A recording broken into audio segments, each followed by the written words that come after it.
안녕하세요. 저는 유니콘 멘토 이화여자대학교 유아교육과 손소정 멘토입니다. 반갑습니다. 지금부터 저와 함께 유아교육과에 대한 학과 정보를 탐색해 보겠습니다.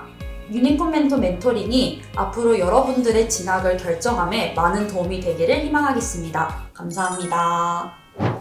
네, 제가 다니고 있는 학교는 이화여자대학교 유아교육과예요. 이화여자대학교는 이제 여러분들도 많이 아시다시피 여성 교육의 뭔가 선두주자로서 계속 글로벌 세대의 여성 리더들을 양성하는 기관이라고 할 수 있어요. 저는 그런 이화여자대학교에서 유아교육과를 진학을 하게 됐는데, 유아교육과는 이제 말 그대로 유아교사를 양성하는 학과예요. 이화여자대학교 유아교육과는 1914년도에 이화학당 안에 이제 유치원을 설립하게 되면서 유아교육과가 시작되었는데요. 어떻게 보면 한국 최초의 유아교육과고 한국 최초의 유아교사를 양성할 수 있는 학과가 설립됐다라고 생각해보면 좋을 것 같아요. 저는 그런 유아교육과에 들어가서 이제 유아교사가 되고 싶다. 그리고 유아들의 미래를 밝게 해주는 사람이 되고 싶다라는 꿈을 가지고 유아교육과에 진학을 하게 됐고, 거기 안에서 정말 다양한 교과목들을 배우고 또 현장 실습을 나가고 교육봉사를 나가면서 유아들을 많이 접하기도 했고 전문적인 지식들도 많이 갖게 되었고, 이제 진짜 진정한 유아교육자로서 많이 성장해 나갈 수 있었습니다. 네, 유아교육과에 일단 진학을 하게 되시면 1학년 때는 진짜 유아교육이 뭔지, 아이들은 뭔지 그런 걸 정의하고, 솔직히 말하면 조금 지루할 수 있는 정말 이론적인 것들을 많이 배워요. 영유아 발달 이론이라든가 유아교육론, 이런 굉장히 이론적인 책들과 함께 여러분은 유아교육의 전반적인 이론들을 한번 훑어보실 수 있게 되세요.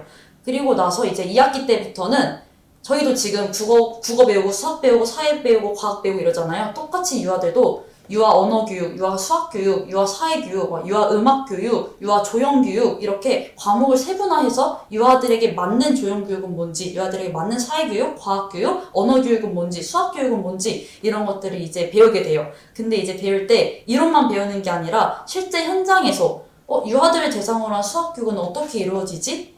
를 실제 저희가 기관을 방문해서 직접 참관하기도 하고, 또 이제 저희가 직접 수업 계획서를 작성해가지고 동기들 앞에서, 친구들 앞에서, 교수님 앞에서 직접 선생님이 되어 수업해보는, 시연해보는 모의 수업이라고 하죠. 모의 수업을 통해서 그런 것들이 많이 진행이 됩니다.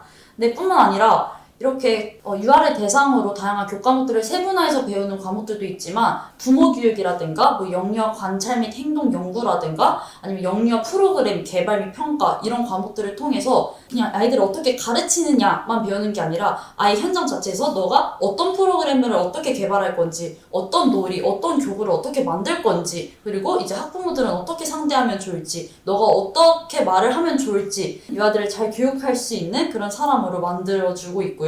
그리고 3학년 때 돼서 1학년 때는 그렇게 해서 이론을 배우고 2학년 때는 제가 방금 말씀드렸었던 과목들을 배우면서 좀 더 이제 전문화되고 세분화된 지식들을 많이 얻게 돼요. 그리고 친구들 앞에서 모의 수업을 하면서 내가 교사랑 잘 맞는 사람인가를 한 번 더 적성을 검사해 볼 수 있는 계기를 갖게 되고요. 그리고 실제 교구를 만들어 보게 돼요. 2학년 2학기 때는. 그래서 제가 생각했던 교구들을 직접 만들어 보고 교수님들께서 피드백을 해주시면 또 반영해서 수정하면서 실제 이거를 교육 현장에 가지고 나가면 애들이 어떻게 갖고 놀지를 생각해 보면서 많이 설레어 보기도 하고, 이렇게 해서 이론적인 것들이 많이 배워졌다, 많이 습득됐다 싶으면 3학년 때 되면 교육봉사를 나가요. 근데 이화여자대학교 같은 경우는 저는 최고의 장점이라고 생각을 했었던 게, 학교 안에 이제 부속 유치원이 있어요. 이화여자대학교 부속 이화유치원이라고 있고, 또 저희는 제가 다닐 때까지만 해도 어린이 연구원이 있었어요. 이화 어린이 연구원이 있어서 아이들을 정말 어린이집과 유치원이 통합된 기관도 있었고, 유치원만 하는 유아들을 대상으로 교육시키는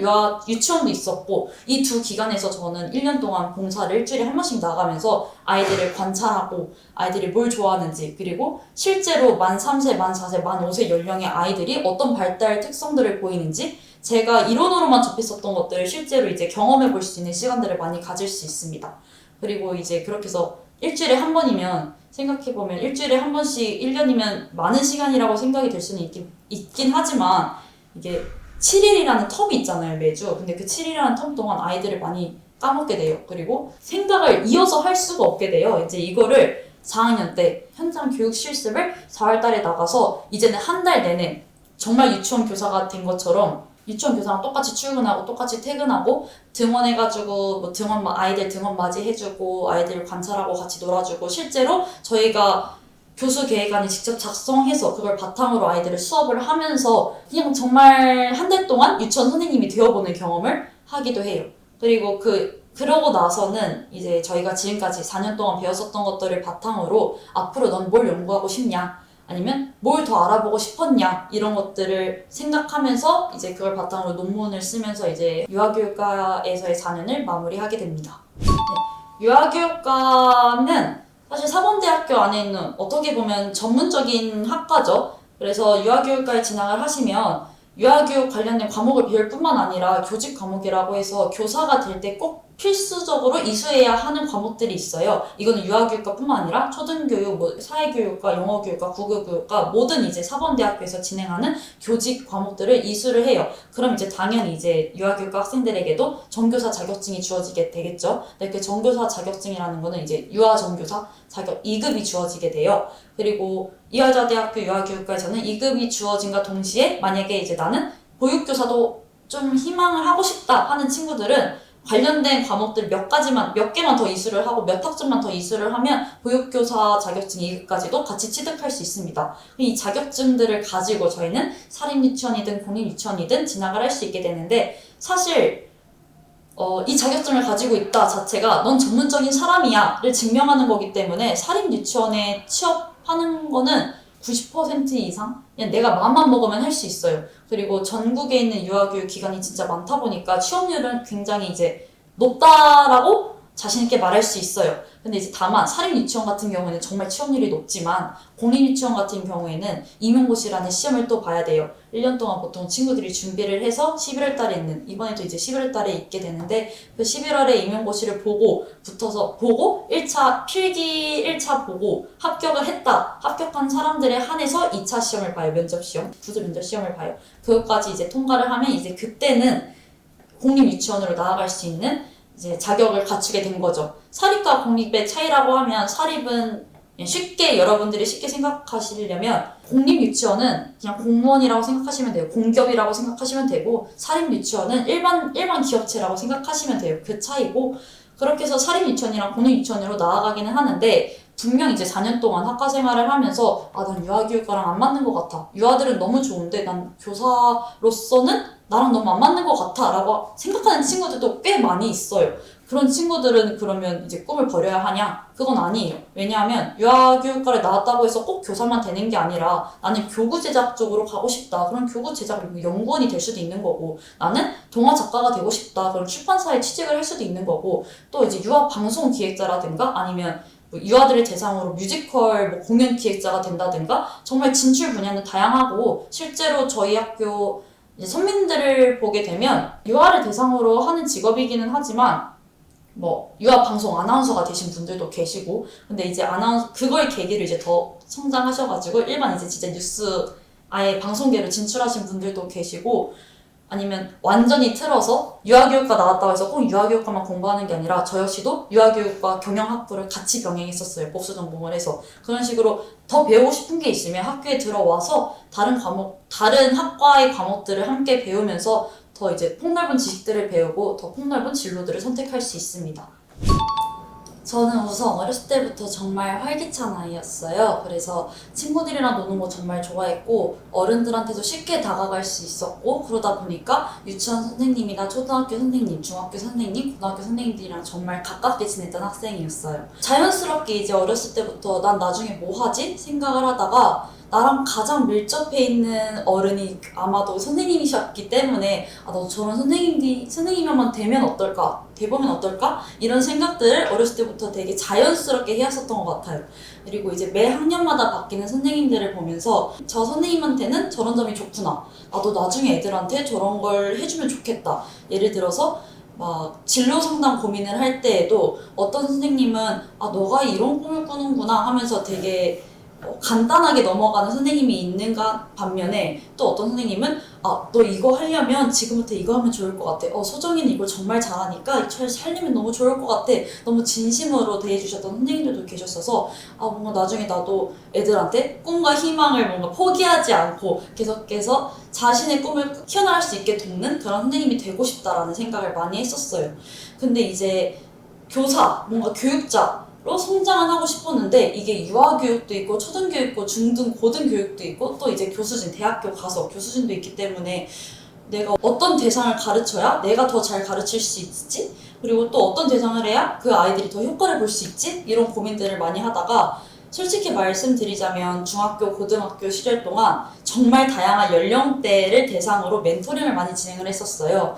그래서 유치원 봉사는 중학교 때부터 꾸준히 나갔었던 것 같고, 그리고 고등학생이 되고 나서는 초등학교 이제 방과후 교실에 신청을 해서 애들 계속 멘토링을 했었고, 중고등학교 때는 이제 제가 중고등학교 신분이다 보니까 이제 학급 친구들이랑 같이 멘토링 하는 것 자체가 저한테 도움이 되었었던 것 같고, 또 어떻게 보면 제가 멘토가 되고 대학교 멘토분이 오셔가지고 저를 가르쳐 주셨던 경험도 있었고, 그리고 이제 막 요양원이라든가 되게 어른들과도 함께 할 수 있는 활동들을 많이 했었던 것 같아요. 근데 그때마다 느꼈었던 게 모든 대상과 모든 연령대의 사람들과 소통했던 게 정말 재미있었고 저한테는 진짜 사람이랑 같이 활동을 하는 게 나한테 정말 잘 맞구나 라는 생각을 한 거는 너무 당연했었고, 그러면서도 3살 버릇 8까지 간다라는 속담 있잖아요. 진짜 아이들이 어떤 사람을 만나서 어떤 경험을 하냐, 거기에 따라서 이제 어떤 성격을 갖게 되느냐에 따라서 나중에 커서 그 성격에 따라서 행동할 수 있는, 그리고 그때 어떤 경험을 하냐가 나중에 미래에 정말 큰 영향을 미칠 거라는 생각이 문득 들더라고요. 이제 유치원 봉사를 하면서 애들의 그 창의적인 모습들, 같은 색종이를 두고 나서도 어떤 애는 비행기를 접고 어떤 애는 그걸 찢어가지고 뭔가 하트 모양을 만든다든지, 어떤 애는 또 엄마한테 손편지를 쓴다든지, 같은 종이로 정말 다양한 작품들을 내는 아이들을 보면서 이 창의력을, 이 창의성을 내가 더 키워줄 수 있는 사람이었으면 좋겠다. 그러면 나에게서 영향을 받고 그 아이들은 나중에 어떻게 보면 미래 사회의 뭔가 선두주자로서 잘 성장할 수 있지 않을까라는 생각이 들어서 그때부터 유아교육과 초등교육을 꿈꾸기 시작했었던 것 같아요. 사실 근데 그거는 중학교나 고등학교 멘토링 같은 거를 가면 보통 지금부터 꿈을 정해라 이런 말들을 많이 하셨잖아요. 근데 저는 생각해보면 초등학교 때 교육자라는 직업을 가져야겠다, 교육 분야로 나아가야겠다라는 어떻게 보면 구체적이지 않은 꿈을 가지고 시작을 했다가 중학교, 고등학교 여러 사람들을 만나고 경험을 하면서 초등교육, 유아교육으로 좁혔고, 그 좁히게 된 거는 고등학교 2학년 후반이었어요. 그리고 이제 대학 직전에 초등교육과랑 유아교육과 어디를 선택해야 되지 하다가 사실 둘 다 지원을 하긴 했는데 결국에는 저는 유아교육 쪽이 나랑 더 잘 맞는다. 저는 유아교육과에 이화여자대학교 유아교육과에 진학을 하고 거기서 많은 것들을 배우면서 정말 후회 없는 결정했다. 만약 내가 초등학교 교사를 선택을 했었으면 왜 유아교육을 선택하지 않았지? 라는 후회가 남았을 것 같아서 전 정말 만족스러운 결정이었던 것 같습니다. 네, 제가 이화여자대학교 유아교육과에 지원했던 전형은 학생부 교과 전형이었고, 학생부 교과 전형 중에서도 학교장 추천 전형, 고교 추천 전형이라고 해서 교장 선생님께서 저를 추천해 주셔가지고 학교에 지원할 수 있는 그런 전형이었어요.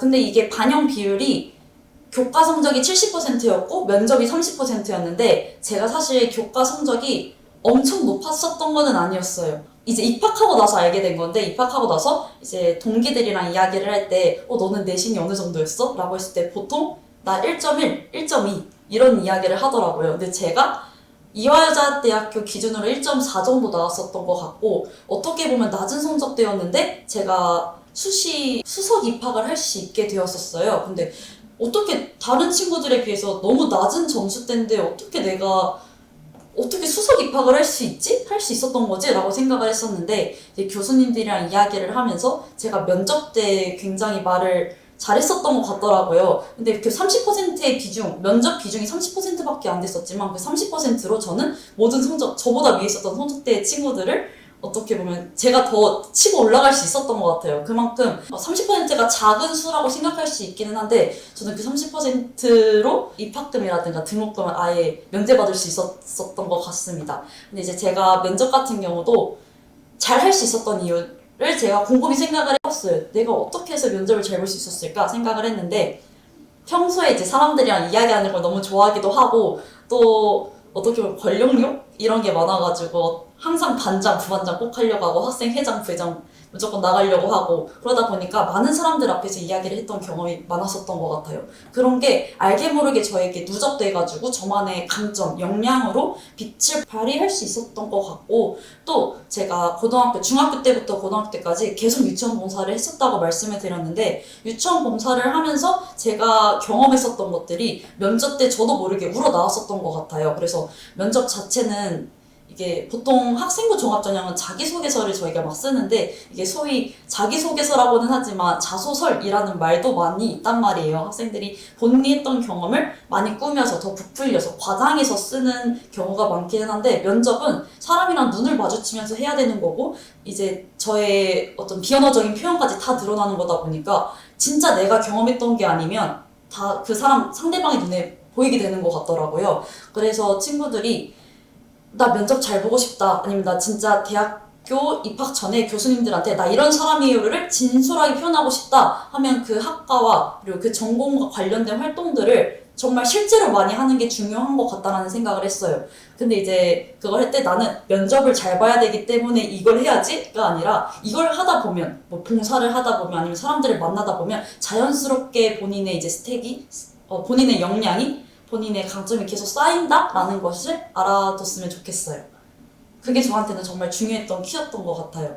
많이 경험을 했었고 그리고 그 경험하는 시간들을 전혀 아깝다라고 생각하지 않았었던 게 저한테는 제 입학에 있어서 가장 중요했던 키포인트였었던 것 같습니다. 제 전형 중에 고교 추천 전형이 교장 선생님께서 저를 추천하시기는 했는데 거기에 포함되는 게 제 고등학교 성적이랑 교사 추천서가 있었어요. 교사 추천서가 있었는데 그 추천서에 기입됐던 내용 중에 하나가 제가 문과 계열의 학생임에도 불구하고 공부 자체를 즐겼었던 학생이었어서 전 과목을 단 한 과목도 소홀히 했던 과목이 없었던 것 같아요. 근데 그 점이 담임 선생님께서 저를 바라보셨을 때 너는 되게 문과 학생이라고 해서 사회탐구 과목에만 집중을 했었구나. 진짜 성적을 잘 밟기 위해 공부를 했었구나가 아니라 이 사람은 배우는 것 자체를 즐기는 학생이구나. 그래서 선생님한테 배워가지고 이거를 시험에서 어쨌든 성적으로 잘 나타날 수 있었기 때문에 그 추천서 내용에 이 학생은 문과 계열의 학생임에도 불구하고 과학탐구라든가 예체능 과목에서도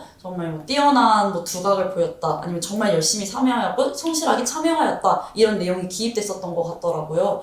그래서 제 교과 성적이 어땠냐라고 물어보시면 사실 전 과목이 다 비등비등 다 비슷했었던 것 같아요. 어느 한 과목에 더 집중해서 공부를 했다기보다 전체적인 과목들 다 좋아했었어서 다 괜찮게 나왔었던 것 같고 저의 공부 비법은 너무 뻔하고 누가 들으면 너무 진부하다, 너무 많이 들었다라고 얘기할 수는 있긴 한데 그 진부하다라는 말 자체가 모든 사람들이 공감하기 때문에 모든 사람들이 이야기에서 나왔던 얘기가 모든 사람이 공감할 수 있고 이해할 수 있었던 이야기이기 때문에 진부하다는 이야기가 나왔다고 생각해요. 저는 그게 진짜 수업 시간에 고등학교 3년 동안 진짜 단 한 번도 자지 않았다라고 자부할 수 있는 것 같아요.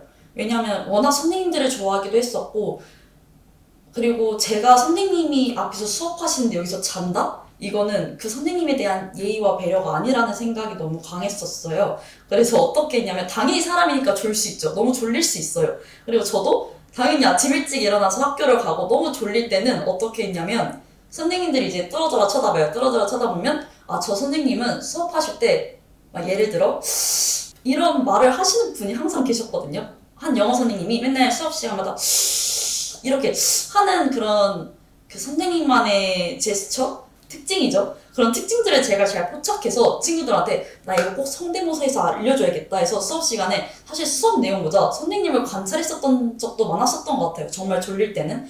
그래서 한 선생님은 수업 시간 50분 동안 이거를 47번을 했던 걸 제가 전자표기 하면서 셌던 적도 있었고 어떻게든 안 졸려고 저만의 방법들을 많이 찾았었던 것 같아요. 또 어떨 때는 막 필기하는 것처럼 보이지만 캐리커처를 그렸었던 적도 있고 근데 그런 과정들이 그냥 수업에 난 완전히 집중 안 할래가 아니라 어떻게든 졸지 않을래, 자지 않을래 라는 그런 의지의 표현이었어서 선생님들도 걸렸을 때도 귀엽게 봐주셨던 것 같고 오히려 더 이야기가 더 잘 됐었던 것 같기도 해요. 그래서 졸지 않는 게 저는 가장 중요했던 것 같고 그리고 그렇게 제가 어떻게 보면 딴짓이죠. 딴짓을 하면서도 선생님이 이거 중요해 라고 하면 그런 말은 꼭 귀에 들려와요. 중요하구나 하면 숫자를 쓰다가도 저거 중요해? 하면서 이제 교과서에 표기하게 되고, 그러니까 안 좋으니까 그런 포인트들을 더 귀에 더 잘 들을 수 있었던 것 같고 더 잘 포착할 수 있었던 것 같고, 나중에 이제 시험 공부를 하려고 책을 폈을 때는 이제 중요하다라고 말했었던 것들이 한눈에 보이니까 편했었던 것 같아요. 그래서 안 좋은 게 저는 가장 첫 번째인 것 같고,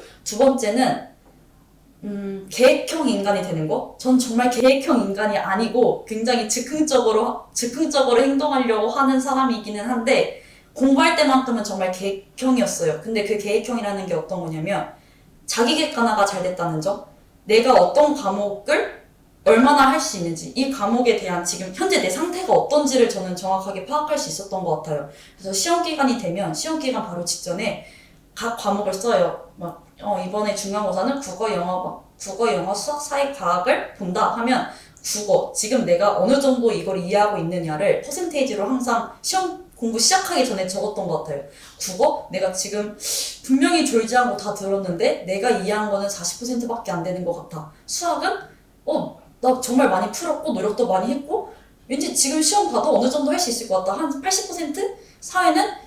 다 이해는 했는데 외워야 될 게 많으니까 한 50%? 이런 식으로 시험 공부 시작하기 전에 제가 지금 그 과목을 얼마나 알고 있는지를 퍼센테이지로 나타냈었고, 이제 그 퍼센테이지를 바탕으로 제가 어떤 과목에 더 많은 시간을 투자해야 되지를 생각을 했었던 것 같아요. 그래서 계획형이라는 게 오늘 꼭 이거 몇 페이지까지 풀어야지, 이 과목은 몇 페이지까지 풀어야지, 오늘 몇 시까지 공부를 해야 되지, 이게 아니라 내가 지금 어떤 상태에 있지, 그리고 이제 D-Day죠. 시험 날짜까지 나는 얼마나 많은 시간을 투자를 해야 되지, 그 과목에 얼마나 많은 시간을 투자를 해야 되지, 할애해야지, 이런 생각들을 많이 했었고, 그걸 이제 손으로 적다 보니까 제가 이제 남은 시간도 파악할 수 있었고, 그 남은 시간 동안 촉박해지면 잠을 줄였고, 남은 시간 널널해지면 조금 이제 밥도 느긋하게 먹고 하면서 제 나름대로 그렇게 페이스를 조절했었던 것 같아요. 그래서 말씀드리고 싶은 거는, 첫 번째로는 수업 시간에 절대 졸지 않는다.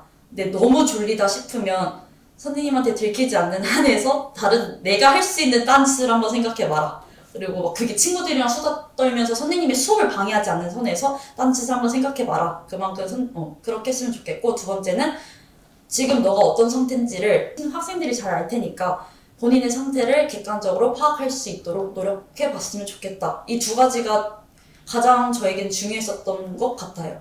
국어는 이제 항상 학생들한테 말을 하는 게 원래부터 되어 있었어야 됐던 것 같아요. 그래서 사실 제가 가장 부진했던 과목도 국어였어요. 왜냐하면 책 읽는 거를 많이 안 좋아했던 학생이고, 사실 대학교 들어가고 나서부터 책을 많이 읽게 된 케이스여서. 근데 저는 평가 문제집을 보면, 평가 문제집은 자소서랑은 다르게 그 문제들이 되게 많아요. 근데 그 문제들마다 작품의 원문이 다 나와 있죠. 근데 그 전 작품 원문이 비워져 있는 원문이잖아요. 글만 써져 있고, 전 거기에 제가 썼던 필기라든가 제가 자소서를 보면서 다시 외웠었던 것들을 그 원문에다가 다 적어놨었던 것 같아요. 그러다 보니까 계속 이게 문제가 나올 때마다 필기를 다 거기에 옮겨 적으니까 2번, 3번, 4번 학습할 수 있었던 것 같고, 원문에 제가 계속 필기를 하다 보면 많이 나오는 원문을 제가 알게 되고, 그 원문에 따른 문제 유형들까지도 쉽게 파악할 수 있었던 것 같아서, 저도 이제 자연스럽게 출제 경향을 제가 한번 생각해 보게 되는, 그리고 이게 실제로도 시험에 많이 나왔었던 것 같아요. 그리고 또 저는 모든 과목들은 다 스스로 혼자, 이건 사람마다 너무 다른데, 저는 스스로 혼자 공부하기보다 친구들한테 설명을 해주면서, 제가 교학성장이라고 하죠. 스스로 가르쳐주고 배우면서 이제 같이 성장하는 거, 그거를 실제 몸소 경험했었던 것 같아요. 친구들한테 제가 아는 걸 가르쳐주면 친구들이 이해가 안 됐으면 저한테 다시 물어봐요. 그러면 내가 이 부분을 제대로 설명을 안 해줬구나, 내가 이 부분을 더 보충해야겠구나, 이런 포인트들을 제가 스스로 알 수 있었던 것 같아요. 그래서 국어는 독해력이 남들보다 떨어진다라는 저의 생각이 있었기 때문에, 남들보다 그게 느리다라는 생각이 있었기 때문에 더 많이 암기를 하려고 노력을 했었고, 그 암기를 이제 보이는 원문마다 다 했던 필기를 똑같이 다시 적으면서 진행을 했었던 것 같고, 또 이제 이거를 제가 많이 습득했다 싶으면 친구들한테 가서 이 작품을 이제 제가 설명을 해주는 거죠. 진짜 교사가 된 것처럼 그렇게 설명을 해주면서 성적을 끌어올릴 수 있었던 것 같아요. 그리고 국어라고 해서 꼭 문학만 있는 게 아니라 비문학이나 문법 파트도 있잖아요. 문법 파트는 방학 때마다 항상 문법 교재 한 권을 샀어요. 그리고 그 문법 교재는 국어가 저희가 일상적으로 계속 접하는 말이기 때문에 저희가 이제 문법이라고 하면 주어, 서술어 이런 것들을 말로는 말할 때 나는 누구입니다 하는 것도 주어, 서술어잖아요. 되게 저희 자연스럽게 알고 있는 것들을 이제 전문 용어를 통해서 명칭을 통해서 책에 정확하게 나와 있기 때문에 그 책을 통해서 혼자서도 독학할 수 있었던 과목은 문법이었었던 것 같아요. 그리고 그 문법 내가 만약에 모르겠다 하면 이제 검색하면 정말 많은 분들이 상세하게 잘 알려주시고 각기 다른 방법을 알려주셨어서 저는 스스로 문법은 독학을 했었고 그 독학을 한 거는 이제 고등학교 2학년 때 독서와 문법 그런 과목에서 남들보다 시간을 덜 써도 높은 점수를 받을 수 있었던 이유가 아마 방학 때마다 혼자 독학했었던 그 책 한 권 덕분이었던 것 같아요.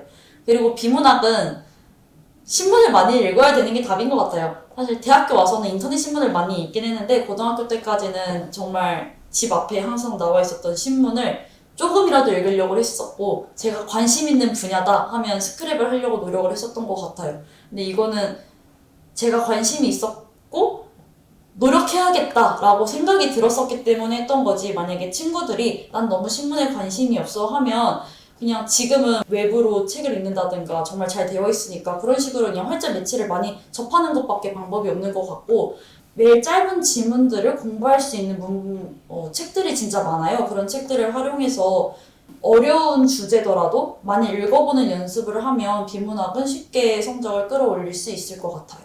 네, 수학 같은 경우는 수학 진짜 저는 수학은 사실 그 누구보다 많은 문제집을 풀었고 그 누구보다 많은 문제를 풀었다고 자부할 수 있어요. 왜냐면 독서실을 가면 독서실 책상이 있어요. 그리고 천장이랑 독서실 책상이랑 이 정도의 높이가 차이가 나면 항상 저는 수학 문제집과 수학 프린트물로 반 이상을 채웠었던 것 같아요.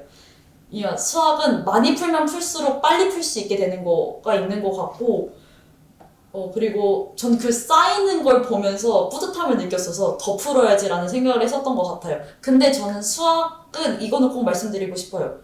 제가 수학 시험을 보면 당연히 많은 친구들이 아마 수학 시험을 보면 점수를 매겨요. 아 이거 틀렸네 이거 맞았네 끝 하고 틀린 걸 오답노트하는 친구들이 있기는 하지만 사실 오답노트하는 친구들이 거의 없다라고 생각을 해요. 근데 저는 맞은 것까지도 오답노트를 했었어요. 오답노트가 아니라 정답노트겠지만 맞은 것까지도 내가 이게 진짜 내 풀이가 맞아서 맞은 걸까? 내가 운이 좋아서 찍었는데 맞은 게 아닐까? 라는 생각을 하면서 시험을 보면 그냥 그 채점하고 끝내는 게 아니라 맞은 것부터 틀린 것까지 다 한 번씩 다시 한번 풀어보고 이제 배웠던 거랑 좀 다른 풀이 과정으로 푼 것 같은데 하면 항상 시험 끝나고 선생님한테 가지고 와서 선생님 이거 제가 사실 이 문제 맞기는 했는데 이렇게 풀어서 맞췄거든요. 이 방법도 맞는 건가요? 를 항상 물어봤었던 것 같아요. 그래서 아는데 틀릴 수도 있는 거고 모르는데 맞을 수도 있는 거고 이거를 좀 어렸을 때부터 깨달았었던 것 같아서 맞고 틀리고를 떠나서 그냥 문제들을 한 번씩 더 풀어보는 그런 것도 저에겐 좋은 습관이었었던 것 같고 그게 저는 수학 공부는 그렇게 했습니다. 영어도 문제를 많이 풀었었던 것 같은데 사실 저는 영어를 워낙 좋아하는 학생이었어서 그냥 영어 지문을 읽는 게 재미있었던 것 같아요. 그리고 친구들이 국어나 수학 같은 경우는 그냥 국어는 본인도 이제 읽고 해석할 수 있는 사람들이니까 내 모국어니까 많이 물어보진 않았는데 그리고 수학도 뭐 계산기든 뭔가 해설지가 정확하게 나와 있으니까 저보다 더 명백한 정확한 답안지가 있으니까 저한테 많이 물어보진 않았는데 영어 같은 경우는 본인이 모국어가 아니다 보니까 저한테 물어보는 경우가 진짜 많았었어요. 그래서 항상 점심시간이나 석시시간이 되면 저는 친구들을 앉혀두고 한 3, 4명 정도 앉혀두고 항상 제가 스스로 주도해서 멘토링을 진행을 했었던 것 같아요. 그러다 보니까 친구들 앞에서 어쨌든 나 진짜 잘 알아 그리고 난 너한테 잘 알려줄 수 있어를 알려줘야 하는 사람이었기 때문에 더 많이 공부를 했었던 것 같고 그리고 저는 영어는 항상 펜을 3개 이상을 썼던 것 같아요. 선생님이 중요하다라고 하는 거는 뭐 파란색을 쓰든 빨간색을 쓰든 그냥 중요하다고 하는 거 그리고 내가 모르는 단어 그리고 문법 이 3가지를 항상 다른 색깔의 펜으로 표기를 했었던 것 같아요. 근데 이제 정말 철저하게 공부하는 친구들이면 모든 페이지에서 그 3가지 색이 뭐 빨간색은 항상 선생님이 중요하다고 했던 거 그리고 파란색은 내가 모르는 문법 그리고 노란색은 뭐 내가 몰랐던 단어 이렇게 정해져 있는데 저는 항상 공부할 때마다 그 세 가지 색은 달라졌었던 것 같아요. 다양한 색깔을 썼던 것 같긴 한데 그래도 그 세 가지 색으로 구분은 항상 했었던 것 같고 그러다 보니까 공부할 때 훨씬 편했었던 것 같아요.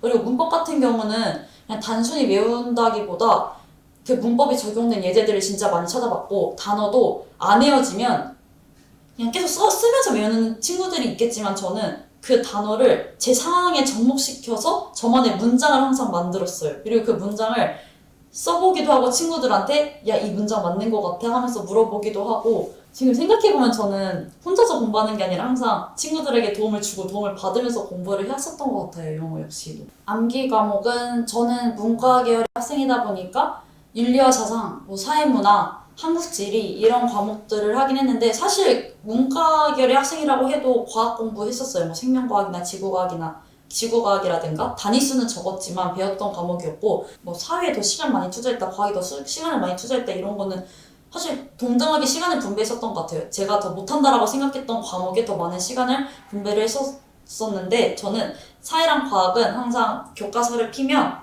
포스트잇을 항상 준비해요. 교과서를 피면 그 한 페이지를 포스트잇을 붙인 다음에 그 한 페이지를 요약해가지고 적는 습관이 있었어요. 그래서 페이지를 넘길 때마다 포스트잇이 막 어떤 페이지는 포스트잇 두세 개가 필요했던 때가 있기도 하지만 항상 그 페이지를 요약하는 습관을 들였었고 이제 시험 기간이 되면 그 포스트잇을 다 떼요. 다 떼면 이제 그 포스트잇, 조그마한 포스트잇을 모아둔 거에 시험 범위의 분량이 다 압축돼서 나오는 거죠. 요약된 것들이. 그럼 그거를 쓱 훑기만 해도 저는 1회독을 했다라고 생각을 했었어서 그렇게 공부를 했었던 것 같아요. 그리고 선생님께서 추천해 주셨던 방법이고 정말 효과를 봤었던 방법인데 사회나 과학, 저희는 사회 과목을 주로 하긴 했었죠. 사회 과목을 공부를 했을 때 그냥 혼자 암기 과목이다 보니까 달달달달 외워라가 아니라 너가 이거를 하면서 내가 선생님이라면 어떤 문제가 나올 것 같은지를 한번 생각해봐라 라고 해주셨거든요. 근데 그걸 보면서 친구들이랑 야 우리 이번 단원에서 각자 4문제씩 만들어 오자. 서술형 하나에 객관식 3개씩 만들어 오자 하면 어떻게든 꼬아서 내려고 노력하는 친구들도 있을 거고 어떻게든 뭔가 꼭 중요한 키포인트를 넣어가지고 내는 친구들도 있었던 것 같고 서로 문제를 만들어가지고 내가 선생님이라면 가정을 하고 서로 문제를 만들어서 교환을 했고 이 교환했던 문제들이 쌓이고 쌓이면 하나의 시험지가 되더라고요. 근데 이게 저희가 고등학교 2학년 때 했던 방법인데 고등학교 2학년 때 하도 저희가 그렇게 하는 게 습관이 되어 있고 하나의 문화로 자리 잡다 보니까 선생님께서 아예 너네 그거 만든 거 가지고 와. 나 거기서 한 문제 낼 거야. 라고 하니까 저희가 만들었던 문제들을 그냥 풀고 끝내는 게 아니라 이게 시험에 나올 수도 있다라는 가능성이 생기니까 그것도 또 열심히 공부하려고 했었던 것 같아요. 근데 그거에 되게 좋았던 점은 한 사람의 입장에서, 그러니까 한 사람이 낸 출제한 문제가 아니라 30명의 친구들이 출제한 문제니까 정말 그 출제 스타일도 되게 달랐었고 진짜 어렵고 난이도도 정말 천차만별이었었던 것 같아요. 그러다 보니까 더 깊고 다양하고 다양한 관점에서 분석할 수 있었고 이해할 수 있었고 외울 수 있었던 것 같아요. 암기 과목은 그렇게 공부했습니다. 아까도 말씀드렸다시피 국어 과목이 굉장히 약했고 못한다라고 생각을 했었어요. 근데 못한다라는 생각이 노력한 거에 비해서 나오지 않는다라는 생각 때문에 그리고 또 상대적으로 그냥 책을 많이 읽었던 친구들은 노력하지 않아도 성적이 잘 나오더라고요. 그러다 보니까 상대적인 박탈감도 많이 들었고 이거는 내가 시간을 투자해서 되는 문제가 아니다. 이걸 어떻게 해야 되지? 정말 고민을 많이 했었던 것 같아요. 그래서 국어는 그냥 어떻게든 선생님의 말은 국어 시간에는 정말 잠을 자지 않고 선생님의 말을 처음부터 끝까지를 다 풀집중해서 들으려고 노력을 했었었고 이게 한 문항을 바라볼 때에도 제가 생각했던 관점이랑 선생님이 생각하시는 관점이랑 다르잖아요. 근데 그 관점을 제 관점을 그냥 버리려고 노력을 했었던 것 같아요. 어떻게 보면 현재 교육에 그냥 받아들인 거죠. 그냥 어쩔 수 없구나. 제 거를 포기를 할 수밖에 없었던 거죠. 그리고 선생님의 의견을 다 받아들이려고 하다 보니까 이제 시험 문제는 좀 더 많이 맞출 수 있었던 것 같긴 해요. 근데 당연히 국어 교육에 대한 아쉬움은 남아 있었죠. 근데 그건 대학교 가서 이제 제 의견을 완전히 피력할 수 있는 상황이 됐을 때 다 그때 기억을 미화시키고 보완할 수 있었던 것 같고 국어는 정말 처음부터 끝까지 나는 선생님이다. 나와 선생님은 하나다. 라는 생각으로 선생님의 말을 1부터 100까지 다 수용했던 것 같아요. 그냥 그대로. 이해가 되지 않더라도 그대로 수용을 하고 그랬었던 것 같아요. 그래서 결국에는 사실 제 성적을 보면 국어 성적이 가장 다른 게 다 1등급이어도 국어는 2등급이라든가 사실 국어는 3등급도 나왔었던 적이 있었던 것 같아요. 근데 중간고사 때 중간고사 성적으로 3등급을 받고서 아, 큰일 났다. 이 생각이 들고 나서 정말 촉박한 마음과 간절한 마음으로 더 선생님들을 많이 찾아갔어요. 그리고 제가 풀었던 문제집들을 보면서도 선생님한테 항상 검사를 받았던 것 같아요. 선생님, 이게 맞나요? 이 작가가 이런 생각을 해야 되는 게 맞나요? 이런 것들을 정말 많이 물어봤고, 그래서 충격을 받은 이후부터는 국어 선생님과 더 급격하게 친해질 수 있었던 것 같아요. 너무 많이 찾아가서. 공부에 흥미를 못 느끼는 게 환경적인 영향도 큰 거, 다 선천적인 영향도 있겠지만 환경적인 영향이 큰 것 같아요. 왜냐하면 친구들마다 집중할 수 있는 시간대가 다 달라요. 저도 처음에는 진짜 2, 30분 이렇게 앉아서 공부하면 너무 많이 공부한 것 같아. 일어나서 한 바퀴 돌고 그랬었는데 집중력 시간이 길어지니까 제가 공부한다라는 생각도 그냥 망각하게 돼요. 공부한다는 생각을 망각한다는 게 그만큼 완전 여기에 빠져들어서 집중한다? 그렇게 되니까 재미있더라고요. 되게 시간이 이렇게 빨리 가는 거였나 공부가? 이런 생각이 들더라고요. 근데 저는 그 집중력을 높일 수 있는 방법으로 이거 좀 너무 개인적인 그런 거긴 하지만 메트로놈을 활용을 했었어요. 근데 그 메트로놈을 혼자 하는 게 아니라 친구들이랑 같이 핸드폰에다가 메트로놈 어플을 틀어놓으면 거기서 속도가 똑딱 똑딱 똑딱 이걸 저희 속도를 조절을 할 수 있어요. 그 속도를 들으면서 그 똑딱똑딱을 들으면서 친구들이랑 스탑워치를 켜고 1분 30초 동안 똑딱똑딱을 몇 번 하는지를 우리 같이 세자 해가지고 1분 30초 동안에는 그 메트로놈 소리만 듣는 거예요. 근데 진짜 이게 1분 30초가 짧은 시간이라고 생각될 수 있잖아요. 근데 보통 1분 30초 동안 속도 한 100으로 맞춰두면 제 기억으로는 한 80에서 100 사이 정도의 똑딱똑딱 소리가 났었던 것 같아요. 근데 5명의 친구가 해도 그 5명이 다 똑같은 답을 적질 않더라고요. 그럼 야, 우리 5명 다 맞출 때까지 해보자. 해서 1분 30초 켜두고 계속 똑딱똑딱 똑딱 들으면서 그 소리만 온전히 집중하고 그거를 세야 되잖아요, 서로. 1, 2, 3, 4, 5, 6, 7, 8 이렇게 세는 데에 집중을 하는 게 습관화되어 있고 그거를 놀이로 생각하다 보니까 정말 자연스럽게 점점 제 집중력이 높아졌었던 것 같고 그게 학업에 되게 능률을 되게 키울 수 있었던 습관이었던 것 같고 놀이였었던 것 같아요. 그리고 뭐 피할 수 없으면 즐겨라라는 말이 괜히 있는 말이 아닌 것 같아요. 어차피 우린 학생이고 학생인 신분은 당연히 학교라는 교육기관에서 친구들이랑 사회야 하는 것도 너무 중요하기는 하지만 당장 저희가 해야 하는 일이 공부다라는 그런 인식이 있잖아요. 근데 내가 공부를 안 하고 싶다고 해서 수업 시간에 그냥 놀고 게임하고 할 수 있는 건 아니니까 피할 수 없는 거잖아요. 그런 건 어떻게 보면 어차피 못 피하는 거면 그 시간을 그냥 버리지 말자. 그냥 그 시간을 버리지 말고 그냥 지금 당장 내가 해야 되는 것들, 지금 내 눈앞에 보이는 것들을 그냥 그대로 받아들이자라는 생각을 많이 했었던 것 같아요. 그냥 피할 수 없으면 지으라는 말도 괜히 있는 말이 아닌 것 같다는 생각이 들어요. 그리고 이거를 또 공부를 내가 성적을 받기 위해서 내 성적을 높여야지 성적을 받아야지 하고 하는 공부는 역효과를 발생시킬 수 있는 것 같고 차라리 그냥 내가 여기서 배우는 거를 나중에 남들에게 설명할 수 있는 그러니까 이게 온전히 나의 지식이 되면 난 그만큼 유식한 사람이 되는 거고 유능한 사람이 되는 거다. 그냥 내 발전의 기회, 내 발전의 발판으로 삼는다라고 생각하면 훨씬 그 공부를 더 재미있게 할 수 있는 것 같아요. 특히 저는 암기 과목에서 그런 생각을 많이 했었어요. 그리고 제가 대학 오고 나서 한능검 시험, 한국사 능력 시험을 보기는 했는데 고등학교 때 다 배웠었던 것들이더라고요. 그때 든 생각이 그때 그냥 이거를 시험을 위해서 암기한 게 아니라 진짜 내 지식으로 만들려고 노력을 했었다면 나는 한능검 시험에서 좀 더 적은 시간으로 좀 더 높은 점수를 받을 수 있지 않았을까라는 생각이 들더라고요. 그래서 그냥 지금 배우는 것들이 그냥 온전히 나의 것으로 만들면 언젠가 그게 빛을 발한다라는 믿음을 잃지 않으셨으면 좋겠어요. 그러면 훨씬 더 공부가 재미있어질 것 같기도 하고 그리고 사실 가장 큰 동기부여는 그냥 동기부여가 가장 크죠. 공부를 하려면. 근데 이게 모든 진로에 있어서 공부가 답이라고 말씀을 드리고 싶지는 않아요. 내가 만약에 노래하고 싶은 사람이다. 그러면 지금 당장 공부하는 게 아니라 목소리 내는 걸 연습해야 되는 거고, 발성 연습을 해야 되는 거고. 그러다 보니까 이제 너의 적성이 뭐냐, 너가 나중에 어디로 진출하고 싶냐, 이런 것들을 어렸을 때부터 계속 생각하게 하는 게 너의 진로가, 너의 그 과정이 공부가 아닐 수도 있고 다른 방향일 수도 있으니까 어렸을 때부터 그걸 찾으면 훨씬 더 너한테 더 빠른 시간 안에, 더 이른 나이대에 그걸 도전할 수 있는 시간이 더 많이 주어지는 거니까 뭔가 어렸을 때부터 너의 진로를 생각해봐라 하시는 것 같고 그만큼 내 진로가 뭔가 정해지고 내가 어느 계열로 나가야지, 어느 분야로 나아가야지가 정해지면 거기에 맞는 저만의 이제 방법들, 저만의 과정들을 스스로 생각할 수 있게 되는 것 같아요. 근데 많은 친구들은 중고등학교 때 그 진로를 정하지 못했어요. 제 경험상 많이 정하지 못했었던 것 같고, 나중에 고등학교 3학년 돼서 대학교 가서 그거를 정하게 될 수 있잖아요. 추후 미래에. 근데 그때 돼서 내가 정했다고 했는데 이미 내 중학교, 고등학교 시간이 이미 다 지나가 버렸다?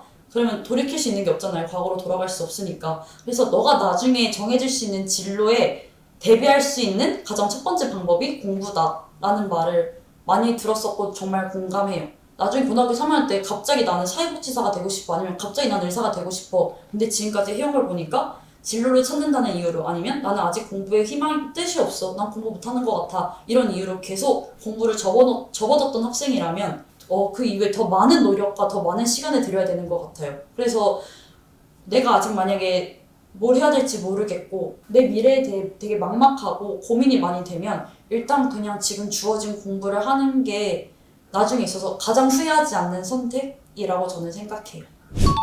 중학생, 고등학생 친구들의 가장 큰 장점은 정해져 있는 시간이 있다인 것 같아요. 왜냐하면 등교 시간 정해져 있고, 학교 시간 정해져 있고, 야간 자율학습 시간 정해져 있기 때문에 뭔가 훨씬 더 성인분들에 비해서는 시간 계획을 짜기가 훨씬 용이하다라는 생각을 성인 되고 나서 했어요. 근데 저는 워낙 계획형인 사람은 아니었었어요. 공부할 때만 계획형인 사람이 되는 거지, 워낙 즉흥적인 걸 좋아하는 사람이다 보니까 계획을 할 때도 방학은 저에게 완전히 리프레시 기간이다 라고 생각을 했었고, 그래서 목표를 크게 한두 가지만 잡았었던 것 같아요. 제가 국어를 못한다라고 생각이 들었었기 때문에 저는 방학 동안에 무조건 문법책이라도 끝내야겠다, 문법책 한 권을 끝내는 게 목표다, 그리고 나는 매일 영어 듣기 1시간씩 할 거다, 30분씩 할 거다, 이런 목표들만 크게 정해두고 그냥 그 목표만 달성을 하면 이번 방학은 의미 있는 거다 라고 생각을 해서, 그리고 그 목표는 이제 현실 가능성 있는 걸로, 내가 내 자신을, 누구보다 나를 잘 아는 거는 내 자신이니까 내가 과연 이걸 할 수 있을까? 너무 이게 여유롭지 못하고 너무 빡빡하게 계획을 하고 목표를 잡으면 훨씬 의욕이 떨어지더라고요. 그래서 되게 설렁설렁 이 기간은 나에게 놀라고 주어진 기간이다 라고 생각을 하는데, 대신 이 놀라고 주어진 기간 동안 놀기만 하면 난 발전이 없을 수 있으니까 내가 할 수 있는 것에 한해서 놀면서 잘 병행할 수 있는 거를 찾자, 그 목표를 2-3가지 정도만 정했었던 것 같아요. 저는 그게 문법책, 국어 문법책이었었고, 영어 듣기였었고, 그리고 하나는 독해력을 좀 기르기 위해서 그냥 매일 아침에 눈 뜨면 점과 점을 이어져 있는, 그냥 점이랑 이어지는 선을 그냥 아침에 눈 뜨자마자 눈알 굴리는 연습을 했었어요. 이걸 매일 하자, 이런 목표를 세웠었어요. 그러다 보니까 이 눈알 굴리는 연습을 하니까 속독이 되게 빠르게 되더라고요. 되게 어디서 주워 듣고 어디서 뭔가 들렀었던 말들을 많이 그냥 도전해볼 수 있었던 거를 전 방학이라고 생각을 했고, 방학은 사실 놀면서 그냥 그 조그마하지만 큰 목표를 꼭 달성하자, 이렇게만 지냈었던 것 같아요. 그래서 일어나는 시간, 자는 시간 이런 거는 제가 친구들이랑 함께하는 시간에 따라서 항상 많이 바뀌었었던 것 같아서 정해져 있는 스케줄은 없었던 것 같아요. 하지만 이제 학기 중에는 조금 이야기가 달라지는 게, 학기 중에서 시험 기간은 저는 중간고사는 무조건 2주 전부터, 기말고사는 3주에서 4주 전부터라고 생각을 했었고, 이제 그 시험 기간을 제외한 나머지 시간에는 항상 학교에 30분 정도 일찍 갔었던 것 같아요. 30분 정도 일찍 가서 그냥 면허실에 앉아만 있더라도 그냥 앉아 있었었고, 일단 일찍 가가지고 뭐라도 하자라는 생각에 앉아만 있었었고, 만약에 그날 안 했던 숙제가 있으면 숙제를 하는 시간이었었던 것 같고, 아니면 뭐 친구들이랑 뭐 어제 뭐 했냐 이런 수다 떠는 시간을 보냈었던 것 같고, 근데 이제 그거는 지각하지 않기 위한 저만의 방법으로 30분 일찍 무조건 가자, 등교를 하자, 이런 거였었고, 그리고 8시 반에 등교를 하면 이제 학교에서 주어진 시간들로 이제 쭉 정규 생활을 했죠. 정규 생활을 하고 석시 끝나고 야간 자율학습 시간에는 항상 야간 자율학습 시간 시작 전에는 오늘 뭘 하지를 10분 정도씩은 고민을 했던 것 같아요. 근데 그 몇 페이지부터 몇 페이지까지 하자, 이거는 저한테는 현실적이지 못하다라는 생각이 들어서 오늘은 이 과목, 두 과목을 하자, 아니면 한 과목만 하자, 이런 식으로 과목만 정해놓고 10시까지 공부를 하고, 그러고 집에 들어와서는 여가생활 조금 한 1시간 정도 보내고 12시 전에는 항상 잠들려고 노력을 하고 그랬던 것 같은데, 저는 시험 기간에는 잠을 완전히 줄였어요. 완전히 줄여서 6시에 눈 뜨면 준비해서 6시 반에 무조건 학교를 가고 면허실 가서 공부를 계속 하고, 그리고 8시에서 8시 반은 항상 정해놨던 것처럼 친구들이랑 담소를 나누든 아니면 제가 못했었던 숙제를 하든 완전 저희 자유시간으로 놔두고 8시 반부터는 또 정규시간으로 쭉 보내다가 야간 자율학습 시간에도 아까 말씀드렸던 것처럼 오늘 무슨 과목을 해야지 하지만 이제 시험기간에는 이제 시험기간 첫날에는 처음에 말씀드렸던 것처럼 과목별로 지금 나의 진도량, 내가 어디까지 나갔냐, 난 지금 어디까지 알고 있냐 이런 것들을 퍼센테이지로 나타냈고 거기에 맞게 계획 짜는 거를 하루를 항상 정했었던 것 같아요. 하루는 항상 계획 짜는 걸 정했었고 그리고 10시에 끝나면 저는 독서실을 끊어서 독서실을 가서 2시까지는 공부를 했어요. 그래서 저는 시험기간 2주, 3주 동안에는 4시간밖에 잠을 안 잤어요. 대신 수업 시간마다 10분씩 쉬는 시간 있잖아요. 근데 그 10분 중에 7분은 항상 잠을 잤고 저는 그 7분이 7시간처럼 정말 꿀 같은 잠을 잤었던 것 같아요. 그냥 담요 덮고 그냥 베개 베고 자면서 잠을 조금씩 보충을 했었던 것 같아요. 근데 이건 정말 사람마다 다른 게 누구는 잠이 너무 소중할 수 있고 난 잠을 자지 않으면 그냥 하루에 그냥 활력이 안 생겨라고 하는 친구들도 진짜 많을 것 같아요. 근데 저는 평소에는 그냥 설렁설렁 하다가 시험 기간에 빡 집중해서 해야 되는 사람인 걸 제가 누구보다 잘 알았으니까 난 잠을 줄여서라도 이걸 해야 돼. 그리고 저는 제 진도량을 제가 파악을 했잖아요. 이 진도량을 100%까지 채우기 위해서는 나는 잠을 줄였으면 더 줄였지 더 잠을 자면 안 되겠다라고 계속 상기했던 것 같아요. 그리고 이 진도량은 제가 조금 공부를 했다 하면 50%로 시작했다가 52%, 54% 그렇게 늘려나가면서 100을 채우는 그 과정을 시험 기간에 즐기면서 했던 것 같아요. 그리고 이제 시험 전날에는 다 100이 되었다. 만족스럽다. 시험 보러 가자. 이러고 시험을 보러 갔었던 것 같아요. 철저하게 시간 단위로 분 단위로 계획하기보다 그냥 그날그날에 크게 내가 뭘 할지를 매일 생각을 했었던 것 같고 그 목표를 이루자. 그냥 그 생각 하나로 하루를 살다 보니까 되게 유의미하게 하루가 지나갔던 것 같고 알차게 지낼 수 있었던 것 같고 그리고 이제 자기 전에 생각하잖아요. 나 오늘 뭐 했지? 를 생각을 할 때 그냥 자연스럽게 아침에 내가 목표했던 거를 했나? 라는 생각을 하면 했다. 당연히 못할 때도 있지. 못하면 내일은 무조건 그 목표를 이루자 라는 생각을 하면서 잠들었었던 것 같아요. 그렇게 저는 시간 관리를 했습니다. 저는 원래 애초에 욕심이 정말 많은 사람이에요. 그래서 공부도 공부지만 친구들이랑 노는 것도 열심히 해야 되는 사람이고 또 뭔가 할 수 있는 대외 활동, 할 수 있는 활동들, 교내 활동들을 다 했던 것 같아요. 자치법정이나 학생이나 진짜 학교 회장, 부회장 그런 거 다 해보려고 했고 어디서든 빠지는 걸 너무 싫어했던 사람이었어요. 그러다 보니까 자연스럽게 누군가에게서는 저의 이런 다양한 분야의 활동들이 친구들한테는 되게 너는 다른 친구들도 많잖아. 너 지금 할 거 많잖아. 넌 바쁘잖아. 넌 나한테 쓸 시간 없잖아. 이런 상처를 많이 줬었던 것 같더라고요. 그래서 저는 학창시절에 가장 고민은 공부도 공부였지만 인간관계가 되게 컸었던 것 같아요. 내가 내 욕심대로 모든 활동을 하면서 내 친구들에게도 시간을 쓸 수 있을까? 그래서 고민을 많이 하다가 친구들이랑 쓰는 시간을 공부랑 접목시켜보자 해서 생각했던 게 멘토링이었었어요. 사실 뭔가 친구들이랑 시간을 정말 많이 보내고 싶고 그 친구들한테 넌 내 소중한 친구야를 너무 알리고 싶은데 너무 하는 활동들도 많고 챙겨야 할 것들도 많고 제 스스로도 해야 할 공부들도 많고 하다 보니까 어떡하지 고민을 하다가 내 공부할 시간을 친구들에게 투자를 해서 내 공부를 친구한테 가르쳐주고 친구들이 모르는 걸 내가 가르쳐주면서 서로 시간도 보내고 공부도 하면 두 마리 토끼를 다 잡을 수 있는 거지 않을까? 라는 생각을 했었던 것 같아요. 그리고 그게 굉장히 좋았었던 것 같고 오히려 그래서 고등학교 1학년, 2학년, 3학년이 지나면서 고등학교 3학년 때 야, 나 너 덕분에 대학 갈 수 있었어 라는 말을 들었을 때 진짜 기쁘더라고요. 그때가 정말 행복하더라고요. 내가 그때 선택한 거 잘한 선택이다. 친구도 안 했고 공부도 하고 내 공부도 하고 친구 공부도 하고 너무 잘했다. 이런 생각이 들었었던 것 같아요. 그렇게 인간관계는 대인관계는 조절을 잘 했었던 것 같고 절충안을 제가 스스로 잘 찾았던 것 같고 저는 어쨌든 대학을 가려면 과를 정해야 되잖아요. 근데 그 과 정하는 게 난 교육 쪽으로 나아가고 싶어. 사범대학을 가고 싶어. 라는 막연한 꿈은 있었지만 어디 가야 되지? 라는 생각을 진짜 많이 했었어요. 그리고 저는 대학 가면 바꿀 수 없다라는 생각이 들었어서 더 그 결정에 더 중압감을 많이 느꼈었던 것 같아요.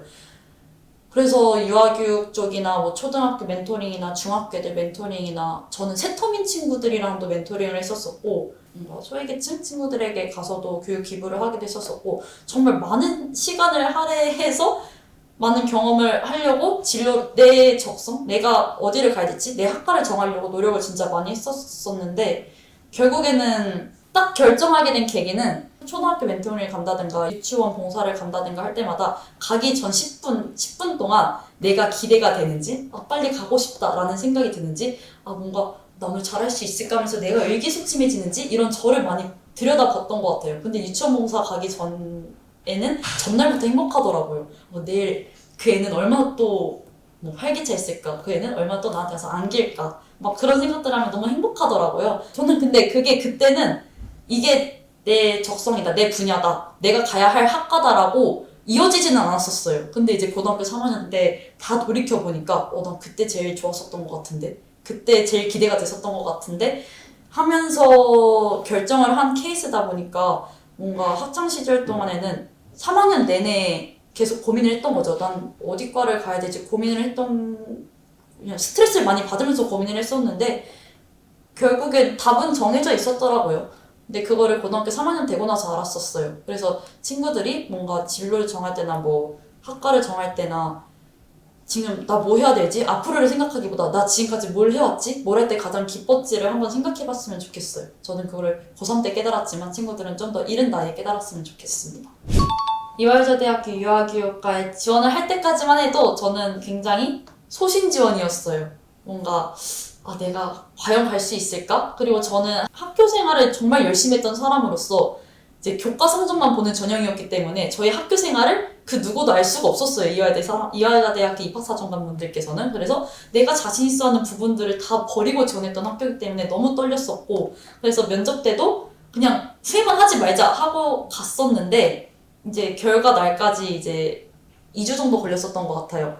근데 사실 면접 본 날이 제 생일 다음 날이었어서 선물로 합격증만 나왔으면 좋겠다 너무 간절히 바랬었고 이제 11월 4일이 발표 날이었었는데 이틀 조기 발표가 난 거예요. 11월 2일에. 근데 저보다 이제 제 친구들과 담임 선생님께서 먼저 이화여자대학교 결과 나왔다고 너 빨리 수험번호 검색해보라고 하는데 너무 손이 떨려서 검색이 안 되더라고요. 왜냐하면 떨어졌을 거라고 너무 스스로 그냥 난 괜찮아 떨어질 거라고 예상했잖아 괜찮아 했음에도 불구하고 기대는 1%의 기대는 있었으니까 엄청 떨리는 마음으로 클릭을 했는데 막상 클릭을 하고 보니까 합격이 떴어요.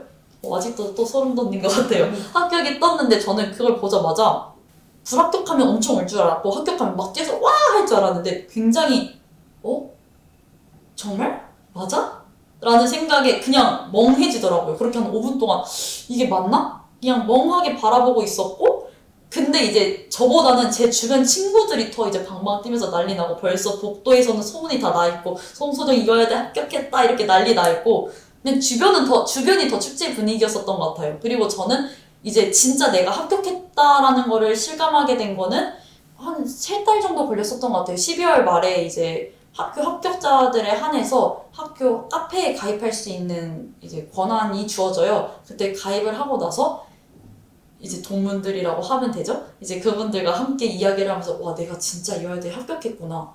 그때 심장이 엄청 뛰더라고요. 내가 진짜 이 학교에 소속된 사람이라는 생각이 들었을 때. 왜냐하면 합격이라는 그 두 글자만 봤을 때는 내가 이화여자대학교 학생이라는 거를 알 실감도 못했고 자각하지도 못했고 그냥 합격이 이화여대 학생이다? 이렇게 매치가 아예 안 됐었던 것 같아요. 근데 12월 말에 사람들이랑 진짜 합격한 사람들끼리 모여가지고 같이 이야기를 하면서 나 이 사람들이랑 이제 고등학생이 아니라 이제 대학생이 신분인 거고 이제 이화여자대학교 학교에 소속된 사람이구나를 느꼈을 때 그때가 가장 심장이 빨리 뛰었었던 것 같아요.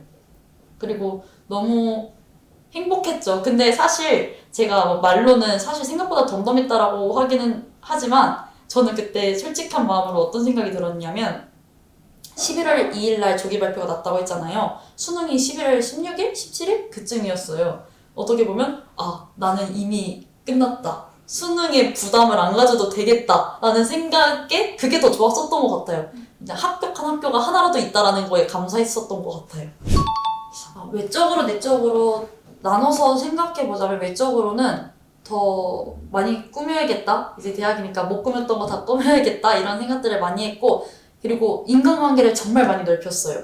고등학교 시절도 정말 재미있었고, 정말 고등학교 때 계속 학생활동하면서 제가 인천 사람이어서 뭐 그냥 동네에 있는 같은 지역군에 있는 학교의 친구들이랑 학생의 친구들이랑 정말 많은 소통을 했고 정말 많은 인적 네트워크를 난 형성했구나라고 생각을 했는데 대학교 와서 나는 우물 안에 정말 조그마한 개구리였구나를 생각을 하게 됐어요. 왜냐면 대학교 가니까 몇천 명의 사람들이 나의 동문이라고 같이 있고 같이 수업을 듣고 있고 이제 바로 옆을 보면 연세대학교 있고 또 밑에 보면 뭐 홍익대학교 있고 정말 수많은 대학교의 사람들을 만날 수 있는 장들이 많더라고요. 동아리를 통해서도 많이 했었고 학과 내 동아리, 2년급 동아리를 하게 됐는데 2년급 동아리를 하면서는 이제 선배들과 그리고 후배들과 그리고 교수님들과 끈끈한 연을 맺을 수 있었던 것 같고 함께 고생하고 같이 연극을 하면서 끈끈함을 맺을 수 있었던 것 같고 이제 연합동아리라고 해서 학교 내 동아리가 아니라 이제 다양한 학교들이 소속되어 있는 연합동아리를 하면서는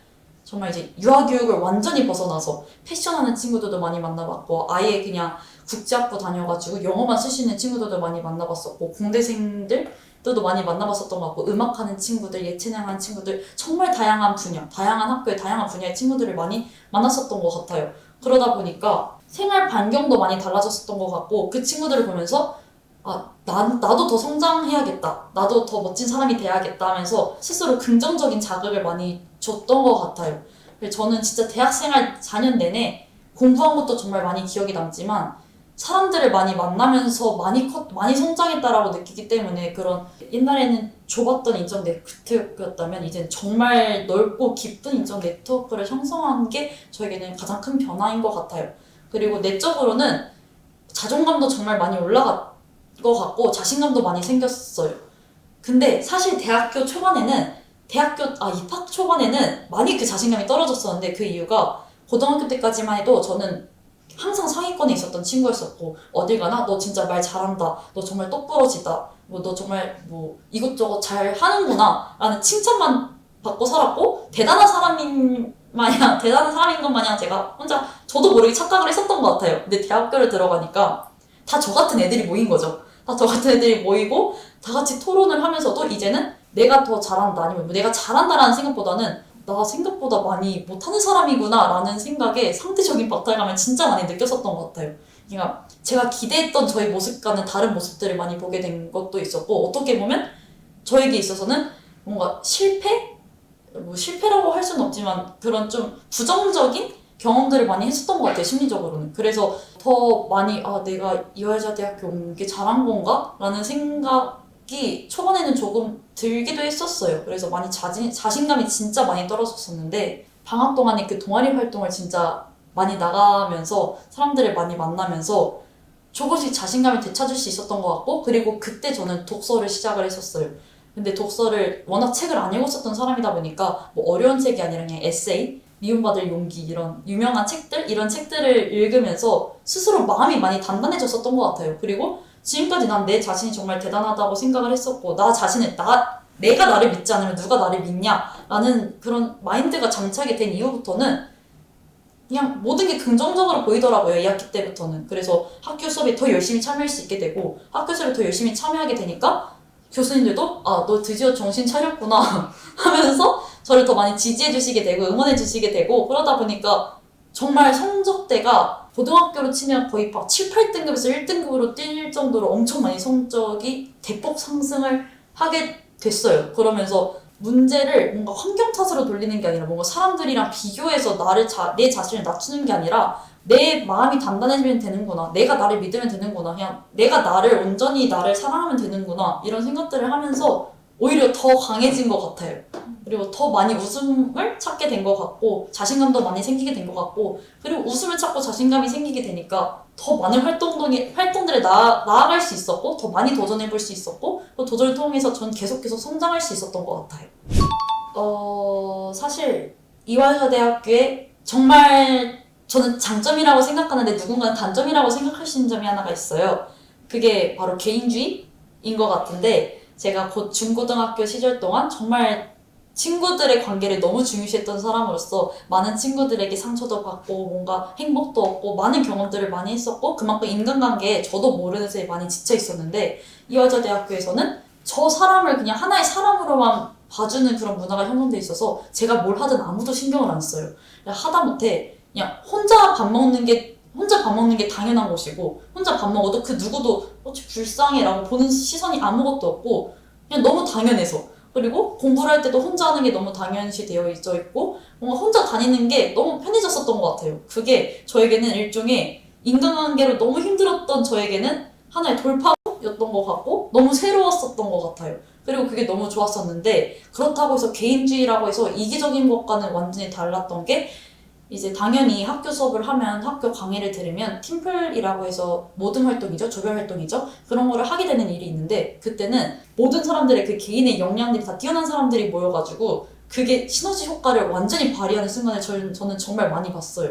근데 그게 제가 봤을 때 그런 개인주의의 영향으로 사람들은 내가 더 강해지는 경험을 많이 했던 것 같아요. 내가 스스로 할 수 있는 방법들을 많이 찾게 되는 거. 내가 혼자서도 할 수 있다. 난 혼자서도 더 나아갈 수 있다, 성장할 수 있다, 그런 사람이다 라는 거를 본인들도 다 그렇게 내면화시킨 것 같고 그런 사람들이 모이니까 정말 시너지 효과가 크게 났던 것 같고 그래서 저희는 하나의 공동체라는 생각은 항상 다 가지고 있어서 우리 학교 전체에 우리 이거 꼭 이루자, 이거 꼭 해내자 공동 행동들이 진짜 많이 있어요. 그런 공동 행동들을 통해서 이제 학교 사람들, 몰랐던 사람들끼리도 하나의 목표를 같이 지향하고 있는 사람으로서 으쌰으쌰 할 수 있는 것 같고 그런 게 되게 좋은 것 같아요. 쉽게 말하면 넓은 바운더리 안에서 제한은 되어 있지만 근데 그 범위가 너무 넓어서 뭘 하든 상관이 없는 하지만 우리는 한 학교의 그냥 우리는 하나의 공동체다 라는 생각은 있는 그런 게 저는 정말 좋았던 것 같아요. 넓은 바운더리 안에서 개인주의를 실현할 수 있는 학교가 이화여자대학교인 것 같아요. 그게 너무 좋았던 것 같고 근데 이제 좀 뭐 슬펐던 거? 속상했던 거는 그런 거 있죠. 개인주의다 보니까 나는 계속해서 성장해야 된다라는 부담이 조금은 있기는 해요. 그래서 하지만 저는 나중에 이제 4년 지나고 나서 보면 놀았던 친구들은 그때를 청산하기 위해서 지금 두세 배 노력을 하더라고요. 그런 거 보면 아 차라리 다행이다라는 생각도 들기도 해요. 그리고 우리 학과 같은 경우는 정말 그 선배들 교수님들 간의 그 연이 정말 끈끈하게 되게 연계가 잘 되어 있는 것 같아요. 근데 그게 한가람 인형극 연구회라는 동아리를 통해서 이루어질 수 있었던 것 같은데 이게 중앙동아리라고 해서 우리 학교 사람, 이화여자대학교 학교 사람이라면 모두가 다 가입할 수 있기는 한데 인형극 동아리다 보니까 유아교육 학생들만 가입을 하더라고요. 그러다 보니까 어떻게 그렇게 되다 보니까 중앙동아리이기는 하지만 과동아리가 된 느낌의 동아리가 하나 있어요. 근데 그 동아리에서 이제 우리 동기들만 있는 게 아니라 제가 17학번인데 17학번, 18학번, 뭐 16학번, 1학번 그리고 교수님들까지 해가지고 다 함께 모여서 으쌰으쌰해서 하나의 극을 완성시키고 근데 저희는 그 극을 완성시키는 과정에서도 하나의 동화를 선정하지도 않아요. 동화를 저희가 직접 만들어요. 이야기 대본을 각본을 같이 머리 모아서 쓰고 탈 직접 만들고 옷 직접 만들고 목소리 직접 녹음하고 노래 직접 찾아가지고 하고 그 모든 일련의 공연 기획의 모든 일련의 과정을 함께 하다 보니까 더 단단해질 수밖에 없는 것 같고 그래서 어딜 가서 이화여자대학교 유아교육과 출신이다 했는데 그분도 그 출신이다 하면 저희도 모르는 그런 끈끈한 연이 갑자기 생기는 느낌? 그런 게 너무 좋았었던 것 같아요. 그리고 무엇보다 유아교육과의 특성일 수도 있지만 저희 학과 내 모든 사람들이 굉장히 순하고 되게 착하고 밝고 맑고 그냥 긍정의 힘들이 모여있는 공간 같아서 저도 거기서 계속 자신감을 얻고 저도 더 긍정적인 사람이 될 수 있었던 것 같고 그랬던 것 같아요. 학과 분위기 자체가 굉장히 밝고 그냥 선하고 좋았던 것 같아요. 싸움 같은 게 일어날 일 전혀 없었던 것 같고 그런 게 너무 좋았던 것 같아요. 대학에 들어와서 가장 큰 차이점, 초중고와 대학의 가장 큰 차이점이 담임 선생님의 여부였던 것 같아요. 왜냐면 초등학교, 중학교, 고등학교 때 항상 이제 학급에 담임 선생님이 계셨고 내가 뭘 결정하려고 하면 항상 상담을 통해 확인을 받았었고 그랬었는데 그게 너무 당연했었어요. 저는 한 번도 없었던 적이 없었으니까. 근데 대학교 가니까 지도 교수님은 계시는데 이제 담임 선생님 같은 역할은 아니셨어요. 한 학기 아니면 1년에 한 번 정도 상담 받을 수 있고 그리고 그 교수님 자체도 한 분이 몇백 명을 지도해야 하셔야 되는 분이셨기 때문에 저에게 1대1 코칭이라는 생각이 아예 없었던 것 같아서 갑자기 19에서 20살이 됐을 때 갑자기 나는 완전히 독립하게 되는 느낌? 고민이 생겨도 찾아갈 수 있는 어른이 없었다라는 거? 그게 너무 힘들었었던 것 같아요. 그래서 그때마다 나 어떡하지? 멘탈이 무너진다 라는 생각을 진짜 많이 했었는데 그때 돼서 이제 고등학교 선생님들한테 연락해보기도 하고 선생님 많이 힘들어요 연락해보기도 하고 그러긴 했는데 결국에 저는 그거를 또 책을 보면서 그냥 그 힘듦에서 벗어나서 그냥 책에 완전히 빠져들면서 계속 읽었었던 것 같고 그때 마음의 양식을 쌓는다고 하죠. 마음의 양식을 쌓으면서 계속 단단해질 수 있었던 것 같고 오히려 여기서 이제 나를 챙길 사람은 나밖에 없구나 하는 독립심이 너무 강해져가지고 자취도 결심하게 되고 뭔가 경제적으로도 한번 독립해볼까를 결심하게 되고 오히려 더 많은 것에 도전할 수 있는 계기로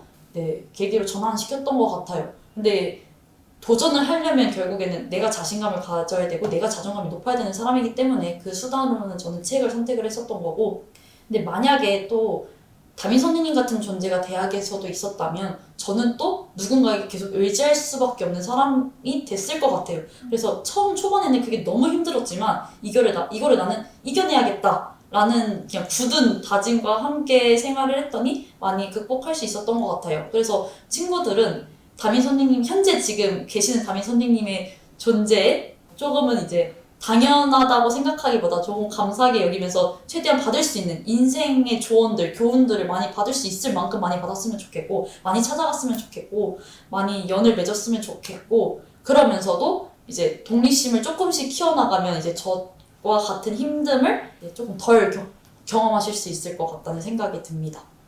사실 유아교육과에 진학을 하게 된 거는 당연히 유아교사가 되고 싶어서 진학을 결심을 했었고 그렇게 해서 입학을 한 거예요. 근데 제가 많이 들었었던 말 중에 너 어디 학교야? 이화여자대학교예요. 무슨 과야? 유아교육과요. 엥? 유아교육과인데 굳이 이대까지가? 이 말을 솔직히 많이 들었어요.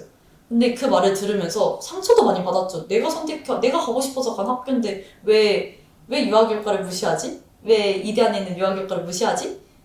그런 생각이 좀 많이 들더라고요. 많이 속상하더라고요. 근데 그때 그냥 그 속상함을 계속 겪으면서 저는 유아교사가 되는 것도 중요한데 나는 아예 이 유아교육에 대한 이미지를 바꿔야겠다. 왜냐면 아까도 말씀드렸듯이 3살뻘은 여든까지 간다. 그만큼 유아기가 정말 중요하고 모든 교육에 있어서 저는 출발점이고 시작점이라고 생각하거든요. 거기서 어긋나는 친구들은 끝까지 어긋나고 건전한 인간으로 성장할 수 없다라고 저는 생각을 해요. 그만큼 유아교육이 진짜 중요한데 많은 사람들은 유아교육을 그냥 보육으로만 취급하고 그냥 애들 다루는 건데 뭐가 어려워? 라는 생각이 굉장히 만연한 것 같더라고요. 저는 그런 인식을 완전히 뒤집어 놔야겠다라는 그냥 생각을 가졌던 것 같아요. 근데 어떻게 보면 이것도 구체적인 목표는 아니지만 그런 미래는 난 꼭 그걸 해내야겠다라는 생각을 가지면서 유아교사로서의 경력은 그냥 몇십 년으로만 그냥 그만하고 제가 원하는 유치원의 모습 그러니까 유치원에서 그냥 아이들만 가르치는 게 아니라 상담시설을 같이 도입을 한다든가 여러 가지를 생각하고 있긴 한데 이건 너무 구체적이지 않고 아직은 좀 추상적으로는 남아있어서 제가 원하는 이상적인 유치원의 모습 정말 교육기관의 모습을 제가 스스로 만들어 나가고 싶고 그걸 실현시키고 싶은 게 저의 꿈이고요. 그리고 또 계속 이제 아이들의 복지까지도 생각을 해서 정말 최종적인 꿈은 유아들을 위한 재단을 만들고 싶어요. 그건 저의 최종 목표죠. 그리고 가장 마지막 목표는 이런 저의 다사다난했던 초등학생, 어렸을 때부터 대학생까지 그리고 그 이후에 제가 어떻게 나아갈지 모르겠지만 앞으로 겪을 모든 일들이 정말 순탄치는 않을 것 같아요. 그런 그냥 힘든 과정이 될 것 같고 힘든 여정이 될 것 같아요. 그리고 그 모든 거를 저만의 그냥 저의 자서전 하나를 이제 집필하면서 마무리 짓고 싶은 그런 꿈과 계획이 있습니다. 지금 많은 친구들이 진로에 대해서 많이 갈팡질팡하고 많이 어려워할 것 같아요. 저도 그랬었고. 근데 그거를 너무 부담이라고 생각하지 말고 너무 당연한 시기라고 너무 당연하다라고 생각을 하고 마음 편하게 그냥 먹으셨으면 좋겠고 내가 지금 꼭 뭘 결정해야겠다 이런 생각보다는 그냥 여러 사람들의 이야기 지금 제 이야기를 들으셨던 것처럼 여러 사람들의 이야기를 들으면서 나중에 이제 진로를 결정할 때 그때 그 사람이 했던 얘기 중에 이런 게 있었는데 하면서 그냥 순간적으로라도 떠올릴 수 있는 경험들을 많이 만들었으면 좋겠어요. 그리고 유아교육과 진학을 희망하는 사람들에게 정말 좋은 얘기만 사실 해드리고 싶은 건 맞지만 사실 쓴 얘기도 조금 하자면 유아교육과에 진학하고 나서 보니까 유아교육과 학생들 그리고 다 다른 과도 당연하겠지만 특히 유아교육과 학생들은 지식도 그렇고 그냥 음악도 잘해야 돼, 미술도 잘해야 돼, 공부도 잘해야 돼. 왜냐면 아이들한테는 1 더하기 1을 가르쳐 준다고 하지만 내가 100 더하기 100을 알아야지 1 더하기를 쉽게 가르쳐 줄 수 있는 직업이 유아교육자다 보니까 정말 지식부터 그리고 뭐 인성도 좋아야 돼. 그냥 팔방미인이어야 된다라는 생각이 들더라고요. 그냥 그만큼 유아교육과 들어오면 그냥 쉽지만은 않을 수 있어요. 정말 많이 내가 이거밖에 안 되는 사람이었나라는 생각이 솔직히 많이 들 수도 있어요. 하지만 그 모든 것을 이겨낼 수 있는 거는 진짜 아이들을 좋아하는 마음, 아이들을 사랑하는 마음, 아이들을 내가 정말 성장시켜주고 싶다, 잘 키워나가고 싶다. 그냥 이 아이들은 우리나라의 미래다라는 생각을 그냥 계속 가져왔던 친구들이라면 그 모든 힘든 과정이 다 미화되는 것도 미화되는 거고 그냥 그 힘든 과정들이 오히려 나를 수련할 수 있는 길로 그런 과정으로 생각하게 될 거라고 저는 확신해요. 그래서 유아교육과를 진학을 하실 때 그냥 성적대에 맞춰서 유아교육과를 진학하시는 친구들보다는 그냥 내가 성적대가 안 되더라도 아니면 성적대가 되더라도 그냥 난 정말 유아들을 사랑해, 유아들을 너무 원해, 유아들을 좋아해 라는 친구들이 많이 진학을 했으면 좋겠다라는 생각을 가지고 있어요. 그러니까 이 말이 무슨 말이냐면 그냥 성적으로만 유아교육과를 오기에는 생각보다 많이 힘든 학과인데 이 힘듦을 이겨낼 수 있는 거는 정말 진정으로 아이들을 위하는 마음이 없으면 이거를 이겨낼 수가 없는 것 같더라고요. 그러니까 난 진짜 아이들을 위하는 마음이 진심이야 라고 생각하는 친구들은 정말 그 성적이랑은 별개로 무조건 진학하실 수 있을 거예요. 그리고 전 그렇게 믿고 그게 시기가 언제가 됐든 그 꿈을 저는 이룰 수 있을 거라고 생각합니다. 유아교육과 진학을 원하는 친구들 그리고 아직 진로에 갈팡질팡하면서 어디로 가야 될지 모르겠는 친구들 너무 걱정하지 말고 내가 지금 뭘 원하고 내가 지금 뭘 원하는지 뭘 하면 좋을지 그리고 나중에 내가 생각하는 나의 미래의 모습은 어떤지를 한번 그려보면서 많은 사람들의 이야기 들어보고 많은 경험들을 통해서 이제 조금씩 성장해 나갔으면 좋겠습니다. 감사합니다.